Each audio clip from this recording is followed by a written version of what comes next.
Good evening प्यारे बच्चों। तो कैसे हैं आप लोग? आशा करता हूं कि आप लोग काफ़ी अच्छे होंगे। आज मैं फिर से आप सभी को भूगोल पढ़ाने के लिए आया हूं। भूगोल में हमारा प्रथम अध्याय समाप्त हो चुका है, इसलिए मैं आप सभी को भूगोल का दूसरा अध्याय पढ़ा रहा हूं। दूसरे अध्याय में 2 क्लास हो चुका है, यह दूसरे अध्याय का तीसरा क्लास है। आज के इस क्लास में मैं आप सभी को जनसंख्या घनत्व को समझाऊंगा, ठीक है, जनसंख्या वृद्धि को समझाऊंगा, जन्म दर, मृत्यु दर तथा प्रवास के बारे में काफ़ी अच्छे तरीके से समझाऊंगा। तो प्यारे बच्चों, यदि आपने हमारे चैनल को सब्सक्राइब नहीं किया है तो अवश्य रूप से सब्सक्राइब कर दीजिए, ठीक है। वीडियो को लाइक नहीं किया है तो वीडियो को लाइक अवश्य रूप से कर दीजिए, क्योंकि बहुत बच्चे वीडियो को लाइक नहीं करते हैं, चैनल को सब्सक्राइब नहीं करते। तो ऐसे में कैसे काम चलेगा बताइए? काम तो ऐसे में तो नहीं चलेगा। चलिए कॉपी कलम आप सभी को खोलिए और कॉपी कलम खोल करके शीर्षक का नाम दीजिए। हालांकि कई बार मैं शीर्षक का नाम दे चुका हूँ, फिर भी दे देता हूँ ताकि बहुत जो कि नए बच्चे हों उनको समझ में आए, ठीक है। भूगोल में दूसरा अध्याय हमारा चल रहा है, इसलिए मैं 2 यहाँ पर लिख दिया। शीर्षक है विश्व जनसंख्या, ठीक है। विश्व जनसंख्या ये मेन शीर्षक। इसके अंतर्गत वितरण घनत्व और वृद्धि।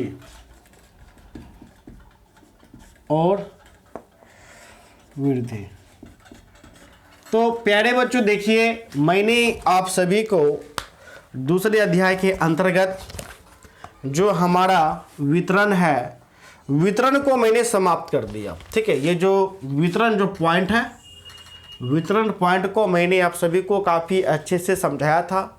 वितरण पॉइंट के अंतर्गत मैंने काफ़ी अच्छे से बताया कि किन महादेश में कितना जनसंख्या निवास करती है, अर्थात 7 महादेश के बारे में मैंने बताया था, जिसके अंतर्गत मैंने कहा था कि पूरे विश्व भर में सर्वाधिक जनसंख्या के आधार पर जनसंख्या सबसे ज़्यादा किस महादेश में निवास करती है? एशिया, इसके बारे में बताया था। उसके बाद अफ्रीका, ठीक है, फिर यूरोप। ये भी बताया था कि एशिया में पूरे विश्व में 59.5% आपको प्यारे बच्चों जनसंख्या निवास करती है। यदि देश की बात करें तो सबसे ज़्यादा जनसंख्या किस देश का है? तो चीन का है, फिर भारत का। ये सभी बताए थे। इन सभी को बताने के बाद आपको ये भी बताए थे जनसंख्या वितरण को प्रभावित करने वाले कारक को भी मैंने आपको काफ़ी अच्छे से समझाया था, जिसमें भौगोलिक कारक को मैंने समझाया था, आर्थिक कारक को समझाया था, सामाजिक कारक को काफ़ी अच्छे तरीके से समझाया था। इसलिए आज हम प्यारे बच्चों घनत्व को समझाएंगे। घनत्व को समझाने के बाद फिर मैं आप सभी को वृद्धि को समझाऊंगा, ठीक है। इसलिए सर्वप्रथम हम लोग देते हैं घनत्व, ठीक है। अब हम लोग घनत्व को प्यारे बच्चों काफ़ी अच्छे से समझेंगे कि घनत्व क्या होता है, ठीक है ना। अब जैसे देखिएगा कि कई बार आप सुनते होंगे बिहार का घनत्व लगभग 1200 है, पश्चिम बंगाल का घनत्व लगभग 1100 है। यदि पूरे देश में घनत्व की बात की जाए तो घनत्व के हिसाब से सबसे ज़्यादा लोग बिहार राज्य में रहते हैं, यानी पूरे भारत में घनत्व की दृष्टि से सबसे सर्वाधिक घनत्व किसका है? तो सर्वाधिक घनत्व बिहार का है। तो ये जो घनत्व वर्ड है आप लोग कई बार प्यारे बच्चों सुने होंगे, ठीक है। अब देखिए घनत्व क्या होता है, आप समझने का प्रयास करें। मान के चलिए ये एक शहर है, ये एक क्या है? तो प्यारे बच्चों शहर है, ठीक है। ये गोलाकार पूरा शहर है। तो शहर जो होगा उसका तो कोई क्षेत्रफल होगा, अर्थात क्षेत्र होगा। तो ये इतना दूर तक इसका क्षेत्र हो गया, ठीक है। इसका क्या हो गया? क्षेत्र। ये मेरा हो गया क्षेत्र। और क्षेत्र से आपको क्या हो जाता है? क्षेत्रफल। ये पूरा हो गया क्षेत्रफल। अर्थात यदि मैं मान लेता हूँ ये शहर है पटना, क्या है? तो प्यारे बच्चों पटना, ठीक है, पटना। इस पटना का जो प्यारे बच्चों क्षेत्रफल, यदि मैं क्षेत्रफल की बात करूं तो माना कि मानने में कुछ नहीं जाता है, 100 किलोमीटर स्क्वायर। कितना? तो 100 किलोमीटर स्क्वायर। ठीक है, ये पटना का क्षेत्रफल है, अर्थात जो भूमि है ये 100 किलोमीटर के रेंज में है। अब इस पटना में देखिएगा जो जनसंख्या है वह जनसंख्या निवास करती है, अर्थात लोग निवास करती है। इसमें देखिएगा कि कहीं कहीं पटना में लोग बहुत ज़्यादा लोग रहेंगे, यहाँ पर बहुत ज़्यादा, जैसे डकबंगला चौराहा हो गया, पटना का स्टेशन के पास हो गया, बहुत ज़्यादा लोग निवास करता है। इस क्षेत्र में थोड़ा कम, इस क्षेत्र में थोड़ा कम, इस क्षेत्र में थोड़ा कम, या फिर इस क्षेत्र में एकदम ज़्यादा। ठीक है, अब यदि पूछा जाएगा पटना का क्षेत्रफल लगभग 100 किलोमीटर स्क्वायर, पटना का पूरा जनसंख्या माना कि 15,000। ठीक है प्यारे बच्चों, 1500 मान लेते हैं, पूरा का पूरा जनसंख्या माना कि 1500 पटना का जनसंख्या है। ठीक है, अर्थात पटना, जो पटना प्यारे बच्चों शहर है, उस शहर का जो क्षेत्र है वह शहर है 100 किलोमीटर स्क्वायर, और पटना इस क्षेत्र में 1500 जनसंख्या अर्थात 1500 लोग आपको रहते हैं। तो अब आप यहाँ पे प्रश्न आपको जो बन जाता है कि आखिर 1 किलोमीटर स्क्वायर में लोग कितने रहते हैं, एक औसत कितने लोग रहते हैं 1 किलोमीटर स्क्वायर में, ये आपका प्रश्न आपको बन जाता है। ठीक है, अब सर्वप्रथम समझिएगा घनत्व की हमें आवश्यकता क्यों पड़ती है, क्योंकि प्यारे बच्चों देखिए जो हमारे पास जो पृथ्वी है, जो पृथ्वी तो सीमित है, क्षेत्र मेरे पास क्या है, क्षेत्र आपका सीमित है, अर्थात जो पटना है, पटना का क्षेत्र सीमित है। लेकिन जनसंख्या क्या होती है, जनसंख्या प्रतिवर्ष बढ़ती है, जनसंख्या रुकती है, रुकती नहीं है। आज यदि मान के चलिए 2020 में पटना का जनसंख्या 20 लाख है, तो अगले 5 वर्ष में यह जनसंख्या 25 लाख हो जाएगा। लेकिन 25 लाख के होने से आपका जो पटना का क्षेत्र है वो क्षेत्र आपको बढ़ता नहीं है, क्षेत्र आपको जितना रहता है उतना ही आपको रहता है। ठीक है, तो हमें क्षेत्र और जनसंख्या में अनुपात करना यह बहुत ही ज़्यादा आवश्यक हो जाता है कि कितने रेशियो में 1 किलोमीटर स्क्वायर में लोग निवास करते हैं। जितना कम होगा उतना ज़्यादा क्या होगा, तो प्यारे बच्चों आपको बेहतर होगा। ठीक है, तो इसलिए 1 किलोमीटर में कितने लोग निवास करते हैं 1 किलोमीटर स्क्वायर में, इसको जानने के लिए हमें जनसंख्या घनत्व की आवश्यकता आपको पड़ती है। तो हम क्या करते हैं, घनत्व निकालने का साधारण सा आपको तरीका होता है। तो घनत्व बराबर, ठीक है प्यारे बच्चों, 6 नहीं है, घ है, घनत्व बराबर होता है कुल जनसंख्या। ठीक है, कुल जनसंख्या, कुल जनसंख्या भागा कुल क्षेत्रफल। ठीक है, तो प्यारे बच्चों कुल जनसंख्या कितना है, 1500 है, तो मैंने क्या दे दिया 1500, भागा क्षेत्रफल कितना है 100, तो 100 मैंने 0 काट दिया तो कितना बच गया 15। अर्थात मैं कह सकता हूँ कि पटना में 1 किलोमीटर स्क्वायर में कितने लोग आपको रहते हैं, तो प्यारे बच्चों 15 लोग रहते हैं। कितने लोग रहते हैं, तो प्यारे बच्चों 15 लोग आपको रहते हैं। ठीक है, अब देखिएगा तो आपको बहुत ज़्यादा आपको एग्जाम्पल भी बुक में आपको है ना मिल जाएगा। ठीक है, अर्थात 15 लोग जो, अर्थात 15 व्यक्ति जो है 1 किलोमीटर वर्ग स्क्वायर में रहते हैं। ठीक है, तो इस हिसाब से हम क्या करते हैं, तो प्यारे बच्चों हम आपको घनत्व का गणना करते हैं। अब देखिए, अब ये जितना घनत्व आपको जितना अधिक होगा उतना उस क्षेत्र में लोग कंजस्टेड करके आपको रहेंगे। अर्थात देखिएगा कि जगह है, जगह का काफ़ी किल्लत हो जाता है, जगह का क्या हो जाता है, तो प्यारे बच्चों किल्लत हो जाता है। अब जैसे ही जगह का किल्लत होगा तो जाहिर सी बात है जो रेंट है वो रेंट आपको बढ़ेगा। पटना में जब आप बाजार समिति जाएगा पढ़ने के लिए तो रेंट काफ़ी ज़्यादा आपको रहता है, क्योंकि जगह ही नहीं है कि लोग वहाँ घर बना करके फिर से रहे, क्योंकि जगह है, जगह आपको नहीं है, जनसंख्या आपको बढ़ रहा है। ठीक है, इसलिए हमें घनत्व की आवश्यकता आपको पड़ती है। ठीक है, इसी प्रकार यदि मान के चलिए हम कोई एक और क्षेत्र लेते हैं एग्जाम्पल के लिए। ठीक है, एग्जाम्पल के लिए हम एक कोई सा भी क्षेत्र लेते हैं, माना कि एक क्षेत्र मेरा रूसरा है, क्या है, तो प्यारे बच्चों रूसरा, ये मेरा हो गया रूसरा। रूसरा का यदि मैं कुल जनसंख्या की बात करूं, यहाँ जनसंख्या मैं मान लेता हूं 30,000। ठीक है, 30,000 इसका जनसंख्या। तो घनत्व निकालने के लिए सर्वप्रथम प्यारे बच्चों क्या होगा, कुल जनसंख्या भागा कुल क्षेत्रफल। अब क्षेत्रफल मान लेते हैं इसका 3000 किलोमीटर वर्ग है। तो हम क्या, तो 3000 यहाँ पर प्यारे बच्चों दे दिए, तो 3 3 जीरो मेरा कट गया, 1 1 हो गया, तो कितना हो गया, तो प्यारे बच्चों आपका 10 हो गया। ठीक है, कितना हो गया, तो 10 हो गया। अर्थात हम कह सकते हैं कि 1 किलोमीटर वर्ग में रोसड़ा में मात्र 10 ही लोग रहते हैं। कितने लोग रहते हैं, 10। ये एक आपको अनुपातिक आपको हो गया।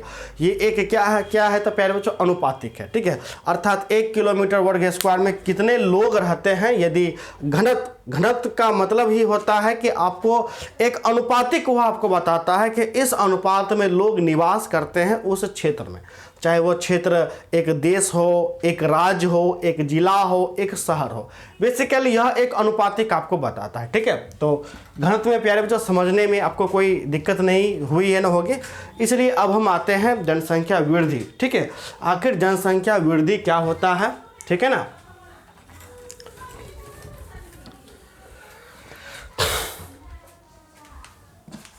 नेक्स्ट हमारा पॉइंट है जनसंख्या। चलिए, आपका नेक्स्ट पॉइंट है जनसंख्या वृद्धि।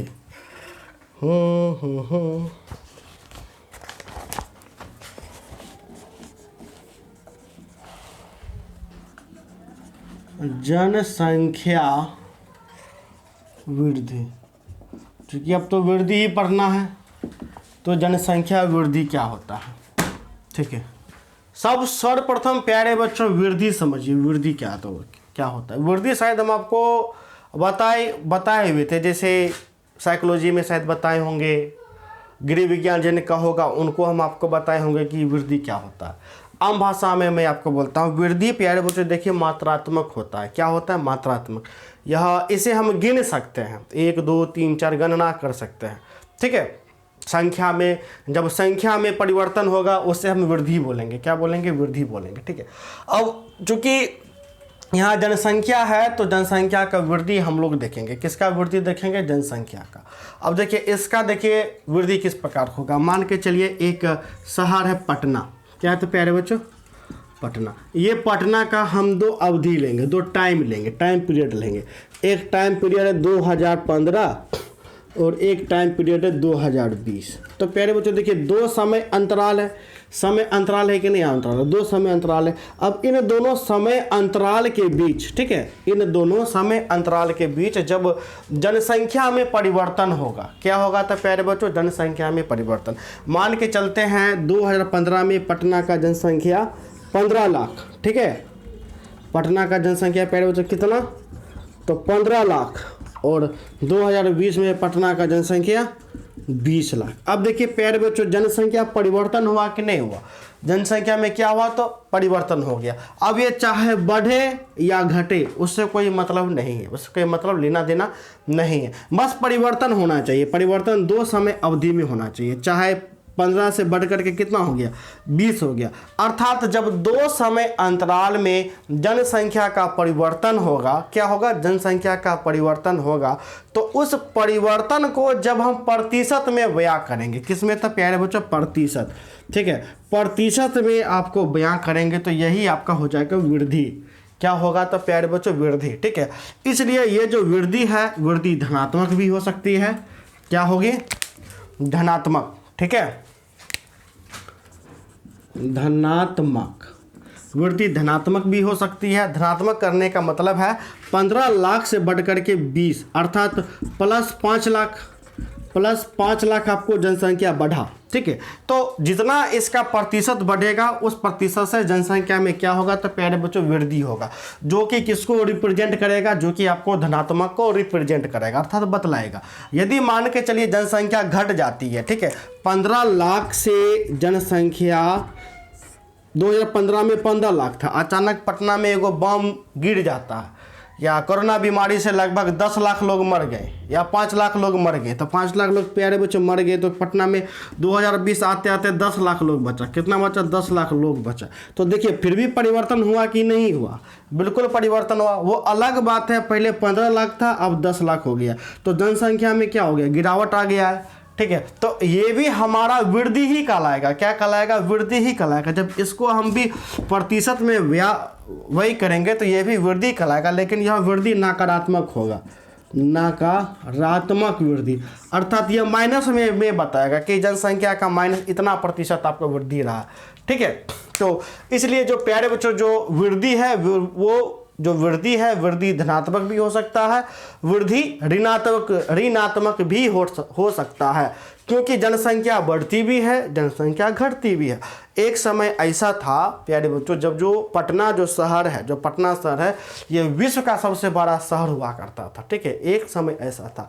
तो देखिए एक समय ऐसा भी है जो विश्व का क्या, भारत का भी बड़ा शहर भी आपको नहीं है, तो समय बलवान होता है, ठीक है। तो इसलिए जब जनसंख्या में वृद्धि होगा तो वो आपको धनात्मक को रिप्रेजेंट आपको करेगा। जब आपका जनसंख्या में आपको घटेगा, जनसंख्या घटेगा, तो आपको नकारात्मक बोर्ड आपको कराएगा, ठीक है। मेन पॉइंट क्या देखना है कि मेन पॉइंट आपको यह देखना है कि दो निश्चित समय अवधि में, अब कोई सा भी समय अवधि हम आपको ले लिया, दो निश्चित समय अवधि में जब जनसंख्या का परिवर्तन होगा, ठीक है, अर्थात समान बस नहीं होना चाहिए। जब जनसंख्या में परिवर्तन होगा, चाहे वो बढ़ेगा चाहे वो घटेगा, तो परिवर्तन को जब हम प्रतिशत में बयां करेंगे, अब ये 5 लाख बढ़ा तो 5 लाख आपका प्रतिशत आपको नहीं हुआ, इसको प्रतिशत निकाल करके जब हम बयां करेंगे तो वही आपको क्या हो जाएगा, आपको संख्या वृद्धि आपको कहलाएगा, ठीक है। तो आम भाषा में कहिए कि जब जनसंख्या बढ़े या जनसंख्या घटे, दो समय अवधि के बीच में, तो वही आपको वृद्धि आपको कहलाता है, ठीक है। तो प्यारे बच्चों इसको समझने में तो कोई आपको दिक्कत नहीं होना चाहिए। अब हम आपको बताएंगे कि आपको प्राकृतिक वृद्धि क्या होता है, ठीक है। ये तो आपको जनसंख्या वृद्धि है ना, हो गया। अब जनसंख्या वृद्धि के अंतर्गत आता है प्राकृतिक वृद्धि। आखिर प्राकृतिक वृद्धि आपको क्या होता है, ठीक है, जो कि प्राकृतिक रूप से रहे, प्राकृतिक वृद्धि।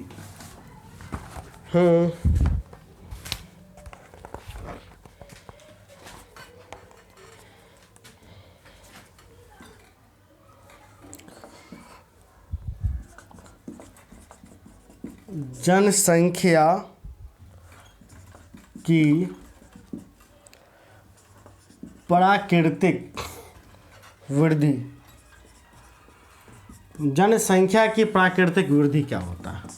देखिए प्राकृतिक वृद्धि में प्यारे बच्चों ज़्यादा कुछ नहीं होता है। प्राकृतिक वृद्धि निकालने के लिए क्या होता है, जितना जो जन्म दर है उस जन्म दर को मृत्यु दर से हम लोग घटा देते हैं, ठीक है। अब देखिए, अब प्यारे बच्चों प्राकृतिक वृद्धि निकालने के लिए नेचुरल तरीके से इसमें क्या होता है कि वृद्धि कैसे होगा, जन्म दर से होगा। जितना जन्म दर अधिक होगा उतना वृद्धि क्या होगा, वृद्धि आपको इजाफा करेगा, जनसंख्या में आपको वृद्धि होगा, ठीक है। तो प्यारे बच्चों प्राकृतिक निकालने का बस सिंपल आपको तरीका है, प्राकृतिक वृद्धि। हम लोग क्या करेंगे, जितना आपका जन्म है, जितना बच्चों का जन्म होगा उतने में से जितना बच्चों का जितना लोगों का मृत्यु हो जाएगा, तो मृत्यु वाले लोगों को हम लोग घटा देंगे, तो यही मेरा प्राकृतिक वृद्धि आपको निकल जाएगा, ठीक है। अब जैसे कि मान के चलिए एक निश्चित सीमा में, एक साल में, ठीक है, जैसे मान के चलिए 2019 और 2020, एक साल हो गया कि नहीं हो गया, इस एक साल के अंतर्गत जितना जन्म हुआ, ठीक है, जितना जन्म हुआ और जितना मर गया उसमें से हम लोग क्या करेंगे, घटा देंगे, ठीक है। यानी कि जितना जीवित बच्चों में से मृत को हम घटा देंगे, जो हमें प्राप्त होगा वही हमको क्या कहलाएगा, तो प्यारे बच्चों वही हमको कहलाएगा प्राकृतिक वृद्धि। क्या कहलाएगा, प्राकृतिक वृद्धि में बस हम लोग क्या करते हैं, जन्म दर, जितना बच्चों का जन्म हुआ उसमें से जितना मृत्यु हुआ उनको हम घटा देंगे। अर्थात मान के चलिए एक साल में यदि 20 बच्चों का जन्म हुआ माना कि, और 5 लोग मर गए, तो प्राकृतिक वृद्धि कितना हो जाएगा, प्राकृतिक वृद्धि आपको 15 हो जाएगा, ठीक है। तो ये तो हो गया प्राकृतिक वृद्धि। लेकिन यदि हम बात करें वास्तविक वृद्धि, एक और आता है वास्तविक वृद्धि, ठीक है, फिर क्या होगा, वास्तविक वृद्धि। तो वास्तविक वृद्धि के अंतर्गत हम लोग क्या करते हैं, तो जन्म में से हम लोग तो माइनस तो करेंगे मृत्यु को, लेकिन इस मृत्यु में प्लस हम जोड़ देंगे प्रवास को, यानी जितना लोग प्रवास करेंगे, यानी इस स्थान को छोड़ करके जाएंगे, ठीक है, प्लस प्रवास के ही अंतर्गत अप्रवास आता है। अप्रवास आगे बताएंगे क्या होता है, अप्रवास माइनस उत्प्रवास, उत्प्रवास। बस आगे अप्रवास और उत्प्रवास हम आपको बता देंगे। तो इसमें क्या करेंगे, इसमें अप्रवास और माइनस उत्प्रवास यदि हम कर देंगे तो प्यारे बच्चों हमको वास्तविक वृद्धि पता चल जाएगा। किन के बारे में पता चल जाएगा, तो वास्तविक वृद्धि के बारे में हमको पता चल जाएगा। ठीक है, ये सभी छोटा छोटा पॉइंट है, ज़्यादा एग्जाम में ये सब आपको नहीं आता है, लेकिन फिर भी जानना क्या है, तो जानना आपको जरूरी है। ठीक है, तो ये मेरा हो गया जनसंख्या वृद्धि। जनसंख्या वृद्धि के ये जनसंख्या की प्राकृतिक वृद्धि, वास्तविक वृद्धि। अब हम लोग देखेंगे जनसंख्या की धनात्मक वृद्धि। इस पर प्रश्न भी बना करके पूछता है, जनसंख्या की धनात्मक वृद्धि से आप क्या समझते हैं। देखिए जनसंख्या की धनात्मक वृद्धि, मैं सीधे यहाँ पर पॉइंट में लिख देता हूँ। ठीक है, जनसंख्या की धनात्मक वृद्धि। देखिए जनसंख्या की धनात्मक वृद्धि से आप क्या समझते हैं, तो सिंपल सी बात है, जब जनसंख्या का वृद्धि धनात्मक होगा, क्या होगा, तो पहले से धनात्मक होगा, अर्थात बढ़ेगा, तो वह धनात्मक वृद्धि कहलाएगा। तो धनात्मक वृद्धि में क्या होगा, तो धनात्मक वृद्धि में पहले से जन्म दर अधिक होगा। जन्म दर क्या होगा, अधिक होगा, और जो हमारा मृत्यु दर है, मृत्यु दर कम हो गया। अब जैसे ही मृत्यु दर कम रहेगा, जन्म दर अधिक होगा, तो जनसंख्या में क्या होगा, धनात्मक परिवर्तन होगा, अर्थात जनसंख्या बढ़ेगा। तो जैसे ही बढ़ेगा तो वृद्धि क्या कहलाएगा, धनात्मक वृद्धि आपको कहलाएगा। इसलिए यह आपका हो जाएगा ये जनसंख्या की धनात्मक वृद्धि। और इसी में दूसरा पॉइंट आपको आता है जनसंख्या की नकारात्मक वृद्धि। ठीक है, सॉरी ऋणात्मक वृद्धि। ठीक है, जनसंख्या की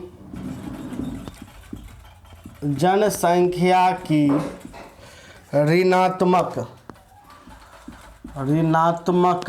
वृद्धि।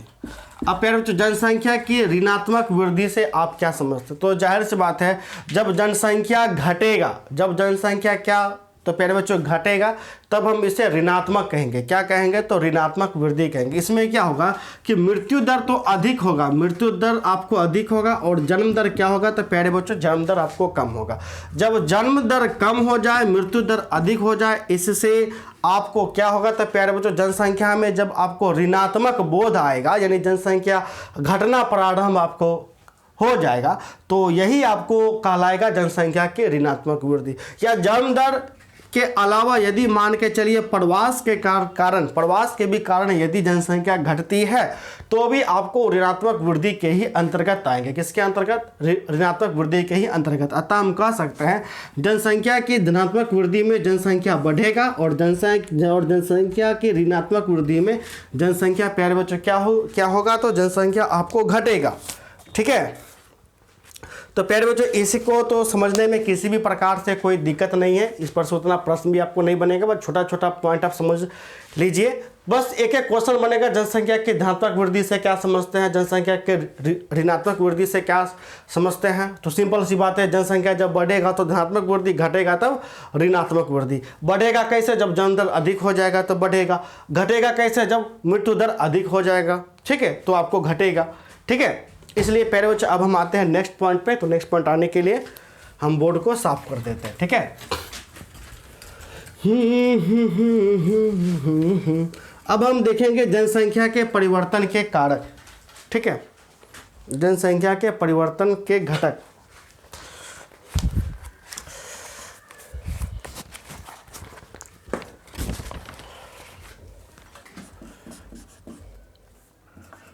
जनसंख्या परिवर्तन के घटक। ठीक है, अब प्यारे बच्चों यहाँ से आपको प्रश्न बनना प्रारंभ हो जाएगा। यहाँ से प्रश्न आपको काफ़ी भिविया प्रश्न पूछेंगे, यहाँ से काफ़ी अच्छे से आप लोग समझिएगा। आपके एग्जाम में डायरेक्टली यहाँ से प्रश्न पूछे जाते हैं। ठीक है, अब जनसंख्या के परिवर्तन के घटक। घटक का मतलब समझिए कारण। ठीक है, परिवर्तन मतलब क्या, परिवर्तन जनसंख्या परिवर्तन। तो जनसंख्या परिवर्तन में क्या होगा, यदि जनसंख्या मेरा 5 है तो 5 में मेरा परिवर्तन आएगा, चाहे घट के 4 हो या बढ़ कर के 6 हो, बस परिवर्तन आना चाहिए। 5 नहीं रहना चाहिए। ये क्या होगा, परिवर्तन, या तो घटेगा जनसंख्या या तो बढ़ेगा। ठीक है, तो जनसंख्या परिवर्तन का मतलब समझ गए कि जनसंख्या का परिवर्तन होना, चाहे वो घटेगा चाहे वो बढ़ेगा, तभी ये मेरा जनसंख्या परिवर्तन आपको कहलाएगा। ठीक है, अब जनसंख्या परिवर्तन के हमें क्या देखना है, तो प्यारे बच्चों हमें देखना है घटक। घटक मतलब होता है कारण। क्या होता है, कारक कहिए, कारण कहिए, घटक कहिए, बात बराबर। ठीक है, कारक कहिए, कारण कहिए, घटक कहिए, बात बराबर। ठीक है, अर्थात जनसंख्या परिवर्तन के क्या क्या कारण है हम वो देखना है। ठीक है, जनसंख्या परिवर्तन के क्या क्या कारण है उन्हीं चीज़ों को देखेंगे। अब कारण को ही घटक आपको कहते हैं। अब देखिए, तो जनसंख्या परिवर्तन के घटक क्या हो गए, तो प्यारे बच्चों, तो जनसंख्या परिवर्तन के सबसे पहला आपका घटक है जन्म दर। जन्म दर, ठीक है, तो लैटरली अभी जन्म दर प्यारे बच्चों समझते हैं, आगे काफ़ी विस्तृत हम लोग जन्म दर को समझेंगे।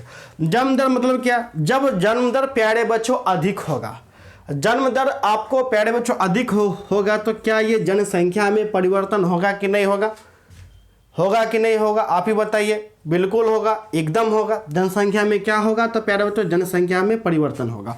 अब जन्म दर अधिक है तो 5 से बढ़कर के निश्चित है कि 8 आपका जनसंख्या है ना हो जाएगा, सिंपल सी बात है। इसलिए जनसंख्या परिवर्तन का जो कारण, जो सबसे बड़ा कारण है वो आपको एक तो हो गया जन्म दर। ठीक है, दूसरा मृत्यु दर। ठीक है, मृत्यु दर। अब मान के चलिए मृत्यु दर प्यारे बच्चों अधिक हो जाता है। मृत्यु दर क्या हो जाता है, तो प्यारे बच्चों अधिक हो जाता है। इससे क्या होता है कि जनसंख्या में परिवर्तन देखने को मिलता है। जो जनसंख्या आज 30,000 है, घट करके 20,000 आपको हो जाएगा, सिंपल सी बात है। ठीक है, तो यहाँ भी आपको परिवर्तन दिख रहा है कि नहीं दिख रहा है। इसलिए जन्म दर और मृत्यु दर ये जो है आपको जनसंख्या परिवर्तन के 2 महत्वपूर्ण कारक है। 2 महत्वपूर्ण क्या है, तो प्यारे बच्चों कारक है। इनके अलावा भी एक और घटक होता है। वो कौन सा घटक होता है, कमेंट करके आप सभी को बताइए, सभी बच्चे बताइए। तो वो घटक है प्रवास। क्या है, तो प्यारे बच्चों प्रवास। प्रवास से आम भाषा में कहिए, एक स्थान को छोड़ करके जब लोग दूसरे स्थान जाएगा वही प्रवास कहलाएगा। यानी अपने मूल स्थान को छोड़ करके जब कोई लोग दूसरे स्थान पर रहने के लिए जाएगा वह क्या कहलाएगा, वो आपको प्रवास कहलाएगा। ठीक है, ये अर्थात यदि आप पटना में है, पटना को छोड़ करके दिल्ली शिफ्ट आप हो गए तो ये आपको प्रवास आपको कहलाएगा। ठीक है, तो ये भी जनसंख्या परिवर्तन के कारक होता है। जैसे कि आप ही देखिएगा, आपके गांव के जितना भी युवा लड़का 12th पास करेगा, 12th पास करने के बाद सीधे शिक्षा के लिए कहाँ जाएगा, पटना जाएगा, तो गांव का जनसंख्या घटेगा कि नहीं घटेगा, घट जाएगा, सबको पटना पढ़ने चल जाएगा। तो जनसंख्या परिवर्तन के ये 3 कारक होते हैं, 3 घटक होते हैं, जन्म दर, मृत्यु दर, प्रवास। ठीक है, अब सबसे बड़ी बात है कि ये जनसंख्या परिवर्तन हम क्यों पढ़ते हैं, यानी इनका जो घटक है हम क्यों पढ़ते हैं। एग्जाम्पल के लिए देखिए, ये हमारा प्यारा देश भारत, ठीक है, मान के चलते हमारा प्यारा देश भारत। अब प्यारा देश भारत का जनसंख्या बढ़ रहा है। अब बढ़ेगा तो क्या आएगा, बहुत बड़ा समस्या आएगा। जनसंख्या यदि बढ़ते रहेगा तो गरीबी आएगा, भूखमरी आएगा, बेरोजगारी आएगा, नाना प्रकार से देखिए आपको समस्या आएगा कि नहीं आएगा, नाना प्रकार से समस्या आएगा। वैसे ही देखिएगा कि भारत का जो जनसंख्या है विश्व में दूसरा स्थान रखता है, अर्थात पूरे दुनिया भर में जनसंख्या के दृष्टि से भारत का दूसरा स्थान आता है। ठीक है, इसलिए भारत का जनसंख्या क्यों बढ़ रहा है, यह इनका कारण जानना अत्यधिक जरूरी हो जाता है। अब लोग सोचेगा ना कि आखिर भारत का जनसंख्या इतना ज़्यादा कैसे है, तो लोग बारीकी से देखेगा, उसके लिए लोग जन्म दर को अध्ययन करेगा। तो जन्म दर से पता चलता है कि एक व्यक्ति के 7-8 बाल बच्चा होता है, कितना, तो 7-8, तो जाहिर सी बात है जनसंख्या एकदम बढ़ेगा। इसलिए सरकार ने देखा कि अरे तोरी के बिहार में एक जो व्यक्ति है अपना बाल बच्चा कितना रखता है, बाबू रखता है 5 गो, 6 गो, 7 गो, इसलिए जनसंख्या बढ़ रहा है। इसलिए सरकार जनसंख्या को रोकने के लिए एक नारा चला दिया, हम 2 हमारे 2। ये नारा सुने हैं कि नहीं सुने हैं, कमेंट करके बताइए, सुने हैं कि नहीं सुने। बिल्कुल आप सुने होइएगा, हम 2 हमारे 2। इससे क्या होगा, इससे यदि लोग मोटिवेट हो जाएंगे, 2 से ज़्यादा नहीं रखेंगे तो जनसंख्या क्या होगा, तब प्यारे बच्चों जनसंख्या आपको घटेगा। ठीक है, इसलिए हमें जनसंख्या के परिवर्तन को पढ़ना अत्यधिक आवश्यक हो जाता है। इसी प्रकार देखिएगा मृत्यु दर, जिस क्षेत्र में मान के चलिए कि आपका जनसंख्या घट रहा है तो सरकार देखेगा ना कि इसका जनसंख्या क्यों घट रहा है, यहाँ मृत्यु दर अधिक है, कौन सा कारण से यहाँ मृत्यु दर अधिक है, उनका क्या करेगा, तो उनका प्यारे बच्चों अध्ययन करेगा। इसके अलावा और यदि जनसंख्या घट रहा है तो वहाँ क्यों घट रहा है, तो देखेगा कि यहाँ प्रवास के कारण घट रहा है, तो प्रवास के क्या कारण रहे, तो प्रवास का 2 कारक होता है, एक अपकर्ष कारक होता है, एक प्रतिकर्ष आपको कारक होता है, जिसमें जो है व्यक्ति जो है रोजगार नहीं मिलता है तो रोजगार के कारण दूसरे स्थान पे आपको चल जाता है, अच्छा अस्पताल नहीं होता उसके लिए दूसरे स्थान पर आपको चल जाता है, आपका विश्वविद्यालय नहीं होता है तो लोग पढ़ने के लिए पढ़ाई उसके क्षेत्र में नहीं हो पाता है, इसलिए उस स्थान को छोड़ करके दूसरे स्थान आपको चले जाता है। तो ये सभी आपको प्रवास के आपको कारक होते हैं, ठीक है। इस प्रकार हम देखते हैं कि इन तीनों के माध्यम से हमें पता चल पाता है कि आखिर जनसंख्या में परिवर्तन कैसे आता है, ठीक है, क्यों आता है, ठीक है ना। तो नेक्स्ट क्लास में प्यारे बच्चों इन तीनों चीज़ को, इन तीनों पॉइंट को काफ़ी अच्छे से मैं समझा दूंगा, काफ़ी डिटेल से समझाऊंगा। इससे काफ़ी ज़्यादा प्रश्न आपके पूछे जाते हैं, आपको डायरेक्टली एग्जाम में पूछेगा जन्म दर किसे कहते हैं, इस बार भी आपके एग्जाम में आया जन्म दर से आप क्या समझते हैं, ठीक है। देखिए प्रश्न कितना बनेगा, जन्म दर से क्या समझते हैं, मृत्यु दर से क्या समझते हैं, प्रवास से किसे कहते हैं, जन्म दर तथा मृत्यु दर के बीच अंतर, ये बहुत बार आपके एग्जाम में पूछता है, ठीक है। प्रवास पूछेगा, प्रवास किसे कहते हैं, प्रवास के प्रतीक 2 प्रतिकर्ष कारक बताए, प्रवास के 2 अपकर्ष कारक बताए। तो आगे कल नेक्स्ट की क्लास में इन तीनों को काफ़ी अच्छे से डिफाइन करेंगे। डिफाइन करने के साथ ही एक और नेक्स्ट क्लास हम लेंगे, उसके बाद आपका जो अध्याय आपका समाप्त हो जाएगा, ठीक है। तो प्यारे बच्चों आशा करता हूँ कि आज का क्लास आपको काफ़ी अच्छा लगा होगा तो हमारे चैनल को सब्सक्राइब करें। धन्यवाद।